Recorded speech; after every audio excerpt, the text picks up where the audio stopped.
అప్పుడు కేసీఆర్ చేసిందే ఇప్పుడు కేసీఆర్కి మళ్ళీ తగిలింది.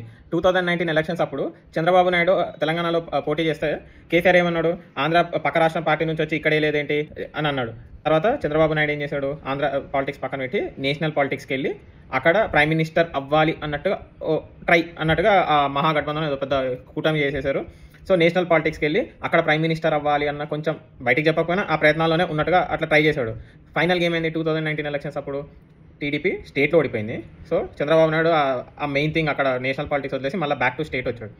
ఇప్పుడు ప్రజెంట్ టీఆర్ఎస్ గవర్నమెంట్ చూసుకుంటే ఇక్కడ ఏమైంది, 2023లో స్టేట్ ఎలక్షన్స్ని పక్కన పెట్టి టీఆర్ఎస్ని బీఆర్ఎస్గా చేసి నేషనల్ పాలిటిక్స్కి వెళ్ళి కేసీఆర్ నేను ప్రైమ్ మినిస్టర్ అవుతా అన్నట్టుగా ఆ ఢిల్లీలో పార్టీ ఆఫీస్ ఓపెన్ చేసి, మహారాష్ట్రకి వెళ్ళి నాందేడ్లో పెద్ద కార్ ర్యాలీ చేసుకుంటూ వెళ్ళి కొంచెం అటు ఇటుగా ఏదేదో చేశాడు. ఇక్కడ ఒక చిన్న లాజిక్ ఏంటంటే, చంద్రబాబు నాయుడు తెలంగాణకు వచ్చి పార్టీ ఎలక్షన్స్ నిల్చుంటే నీకు ఇక్కడ ఏం పని అన్న కేసీఆర్, మరి మహారాష్ట్రకి వెళ్ళి కేసీఆర్ ఎట్లా పోటీ చేద్దాం అనుకున్నా ఏమో, మరి ఆంధ్రాలో కూడా మళ్ళీ బీఆర్ఎస్ పార్టీ కూడా ఓపెన్ చేశారు.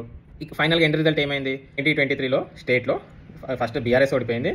ఇప్పుడు నేషనల్ పాలిటిక్స్ పక్కన పెట్టి వాళ్ళ ఫస్ట్ స్టేట్ మీద ఫోకస్ చేయాల్సిన అత్యవసర సిచ్యువేషన్ వచ్చింది. అప్పుడు చంద్రబాబు నాయుడు నేషనల్ పాలిటిక్స్కి వెళ్ళి లోకేష్ని సీఎం చేద్దామన్న ఒక ప్లాన్లో ఉన్నాడు. ఇప్పుడు కేసీఆర్ నేషనల్ పాలిటిక్స్కి వెళ్ళి కేటీఆర్ని సీఎం చేద్దామని ఒక ప్లాన్లో ఉన్నాడు. అప్పుడు చంద్రబాబు ఓడిపోయాడు, స్టేట్కి రావాల్సి వచ్చింది. ఇప్పుడు కేసీఆర్ ఓడిపోయాడు, స్టేట్కి రావాల్సి వచ్చింది. ఇద్దరు స్టేట్లో ఎట్లయినా గెలుస్తామన్న ఓవర్ కాన్ఫిడెన్స్తో నేషనల్ పాలిటిక్స్కి వెళ్ళి ఇద్దరు స్టేట్లో ఓడిపోయారు. మనం చేసిందే తిరిగి మళ్ళీ మనకే వస్తే దాన్ని ఏమంటారు?